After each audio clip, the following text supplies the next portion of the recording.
পটুয়াখালীর দশমিনা উপজেলার বাঁশবাড়িয়া ইউনিয়নের বাঁশবাড়িয়া গ্রামের কাঁচা রাস্তা পাকাকরণের দাবিতে মানববন্ধন করেছেন রজ্জাবিয়া দাখিল মাদ্রাসার শিক্ষক কর্মচারী, শিক্ষার্থী ও এলাকাবাসী। পটুয়াখালী থেকে সঞ্জয় ব্যানার্জির প্রতিবেদনে দেখুন বিস্তারিত। রোববার সকাল 10:30টায় বাঁশবাড়িয়া এলাকায় এ মানববন্ধন করা হয়।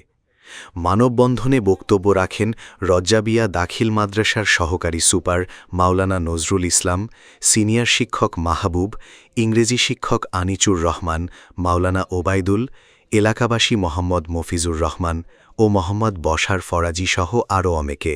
যাতায়াত করে রাস্তার অবস্থা খুবই খারাপ। এই কাজগুলো সরকারের কাছে আবেদন জানাইলাম, রাস্তাটা যেন অত দ্রুত কাজকাম করে দেয়।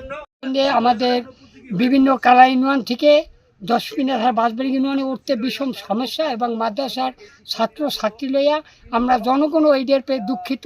এটা আমরা মন্ত্রী মহোদয়ের কাছে আমরা দাবি এই রোডটা আমাদের অতি দ্রুত যেন করিয়ে দেয়। তারা একটা মাদ্রাসার রোড, মাদ্রাসায় ঘুরে আসা যাওয়া করতে কষ্ট, এমনি রোডে খুব কাদা। তারপর আবার এর ভিতরে উল্কা দিয়া একজনে ইট নিয়া বালু নিয়া সে রাস্তাটা আরও বেশি নষ্ট করছে। এই রাস্তা যাতে নষ্ট না করে, আর যে নষ্ট করছে এটার যেন রাস্তাটা মেরামত করে দেওয়া হয়, আর যে সামনে গাড়ি না ঢুকায়। দীর্ঘদিন ধরে প্রায় 1 কিলোমিটারের রাস্তাটি বেহাল।